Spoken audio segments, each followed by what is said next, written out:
YCP అధినేత జగన్ నిలకడలేని నాయకుడని హోంమంత్రి అనిత ధ్వజమెత్తారు. గతంలో మాట తప్పం మడమ తిప్పమని ప్రగల్భాలు పలికిన జగన్ అధికారంలోకి రాగానే మాట తప్పారని మండిపడ్డారు.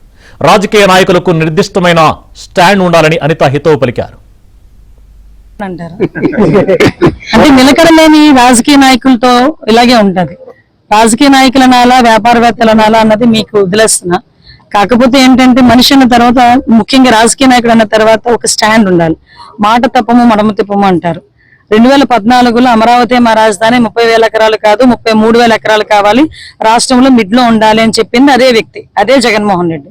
అదే జగన్మోహన్ రెడ్డి సీఎం అయిన తర్వాత ఇంకొక మాట, ఆయన ఇదే అమరావతి రాజధానికి ఉండాలి కాబట్టి మేము ఇక్కడే ఇల్లు కట్టుకుంటున్నామని ఆ రోజు చాలా మంది నాయకులు బయటకు వచ్చి ఆయన గృహప్రవేశం రోజు రచ్చరచ్చ చేశారు, మాట్లాడారు. అయిపోయింది, అధికారం వచ్చింది. సీఎం కుర్చీలో కూర్చొని ఏమన్నాడు, నేను అంటూ ఉంటాను ఇప్పుడు ఏదో ఆత్మ మాట్లాడితే మరుసటి రోజు మార్నింగ్ లేచేయమన్నారు 3 రాజధానులు అన్నారు. 3 రాజధానుల మీదైనా స్టాండ్ అయి ఉన్నారా లేదా అంటే ఈ రోజు మావిగన్ అని చెప్పి 3 ప్రాంతాలకు పరిమితం అయిపోయింది. అప్పుడు కర్నూలు పోయే, గుంటూరు పోయే, ఇది పోయే, విశాఖపట్నం పోయే, ఈ రోజు మావిగన్ అన్నారు. ఆ మావిగన్ కాస్త ఒక రోజు తర్వాత అయ్యేసరికి విజయవాడ అయిపోయింది. ఈ రోజు 2వ రోజు అయ్యేసరికి దొనకొండ అవుతుంది. అంటే నిలకడలేని రాజకీయ నాయకులతో ఇలాగే ఉంటుంది. కాబట్టి దయచేసి ప్రజలు అర్థం చేసుకుంటే చాలు, మాకు అంతకుమించి ఇంకేం అవసరం లేదు. మా రాజధాని అమరావతి, మా రాజధాని కదా, మన రాజధాని అమరావతి.